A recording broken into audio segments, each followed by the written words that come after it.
Hello friends. आज हम हिंदी में विशेषण देखेंगे। विशेषण जो है उसको हम अंग्रेजी में एडजेक्टिव कहते हैं। जिस भाषा में आप समझ सकते हैं समझिए, लेकिन जितना भी है ना उसका उसका ट्रिक से समझ लेंगे कि जैसे क्वेश्चन आएगा तो हम पहचान लेंगे कि ये क्या बता रहा है। परिभाषा में देखेंगे, इसमें लिखा है संज्ञा और सर्वनाम की विशेषता जो बतलाते हैं उन्हें विशेषण कहते हैं। जो शब्द विशेषता बताते हैं उन्हें विशेषण, और जिसकी विशेषता बताते हैं उन्हें विशेष्य कहा जाता है। जैसे मोटा लड़का हंस पड़ा, यहाँ मोटा क्या है? विशेषण है। तथा लड़का क्या है? विशेष्य, क्योंकि लड़का की विशेषता बताई जा रही है। एक बार पेपर में आया था कि विशेषण के कितने प्रकार होते हैं, तो विशेषण के कितने? 4 प्रकार के होते हैं। पेपर में आया था कि विशेषण के प्रकार बताए, तो विशेषण कितने प्रकार के? 4 प्रकार के। पहला है सार्वनामिक विशेषण, और सार्वनामिक विशेषण मतलब होता है सबका नाम। अब देख लीजिए, इसमें 2 भाग है, 1 और 2। पहला है मौलिक सार्वनामिक विशेषण, जो सर्वनाम बिना रूपांतरण के मौलिक रूपों में संज्ञा के पहले आकर उसकी विशेषता बताते हैं। यानी संज्ञा जानते हैं ना किसे कहते हैं? जैसे किसी का नाम हो गया, लड़का हो गया, घर, तो उसकी विशेषता बताते हैं पहले आके। जैसे घर, घर संज्ञा है। यह घर, तो घर की विशेषता बताता है, यह घर मेरा है। किताब, वह किताब, तो यह वह कोई, ये सब जो शब्द आएगा वो क्या होगा? मौलिक सार्वनामिक विशेषण होगा। इतना अंदर नहीं पूछता, सिर्फ पूछता है कि सार्वनामिक विशेषण। यानी यह किसी का भी नाम हो सकता है, किसका घर है पता नहीं, बहुत लोगों का यह घर हो सकता है। तो ये सार्वजनिक सार्वनामिक विशेषण है, और इसमें भी मौलिक सार्वनामिक विशेषण है। लेकिन यौगिक कैसे पहचानेंगे? जैसे कहते कि जो सर्वनाम सर्वनाम रूपांतरित होकर संज्ञा शब्दों की विशेषता बतलाते हैं। यानी इसकी विशेषता बता, जैसे ऐसा आदमी, आदमी संज्ञा है लेकिन ऐसा आदमी नहीं देखा।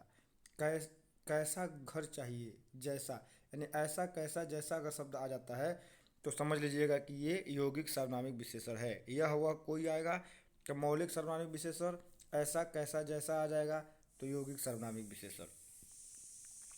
ठीक है। दूसरा, ये दूसरा प्रकार में देखते हैं गुणवाचक विशेषण।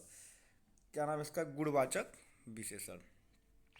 गुणवाचक विशेषण में देखेंगे तो यहाँ पे जो शब्द संज्ञा था, इसको छोड़ दीजिए, परिभाषा जरूरत नहीं है। अब देखिए, तो परिभाषा की जरूरत नहीं है, आगे देखते हैं हम। ये कई प्रकार के गुणवाचक, यानी किसी के गुण बताएगा। जो शब्द संज्ञा अथवा सर्वनाम के गुण धर्म बताएगा, स्वभाव के बारे में बताएगा, वो है गुणवाचक। जैसे कालबोधक, नया, पुराना, ताज़ा, मौसमी, प्राचीन, ये सब शब्द आ जाएगा तो काल को बताएगा, टाइम को। रंग, लाल, पीला, हरा, नीला आएगा तो रंग को बताएगा, तो रंग बोधक गुणवाचक होगा। दशा को बताएगा, जैसे मोटा है, पतला है, युवा है, वृद्ध है, गीला है, सूखा है। गुणवाचक, अच्छा, भला, बुरा, कपटी, झूठा, सच्चा, पापी, न्यायी, सीधा, सरल, गुण बताता है। आकार, जैसे गोल है, चकोर है, तिकोना है, ये आकार बताता है तो आकार।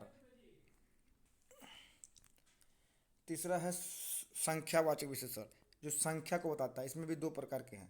निश्चित संख्यावाचक, जैसे जिसको गिन सकते हैं, जैसे 10 लड़के, 10 लड़कों को गिन लेंगे। 20 आदमी, इसको भी गिन सकते हैं। 50 रुपये गिन सकते हैं। तो गिन सकते हैं अगर, तो ये होगा, गिन सकते हैं तो निश्चित संख्यावाचक। अब यहाँ देखिए, ये तो ठीक है, ये नहीं आएगा आप में। अनिश्चित संख्यावाचक देखिए, इनमें गिन नहीं सकते। जैसे कहते हैं कुछ आदमी, आदमी को तो गिन सकते हैं लेकिन वो तो कुछ, अब पता नहीं कितने थे, इसलिए अनिश्चित संख्या। कई लोग आए, आए थे, गिन सकते हैं लेकिन कितने हैं नहीं मालूम, इसको कहते हैं अनिश्चित संख्यावाचक। और लास्ट है परिणामवाचक। तो परिणाम बोधक में देखेंगे, इसमें देखिए पहचानने का तरीका क्या है। इसमें गिन नहीं सकते, जैसे 10 किलो घी, तो घी को हम गिन नहीं सकते, घी को काउंट नहीं कर सकते। 50 क्विंटल गेहूँ, गेहूँ को गिन नहीं सकते अलग अलग निकाल के, तो इसको कहते हैं परिणाम बोधक। ठीक है। अब इसमें भी निश्चित और अनिश्चित है।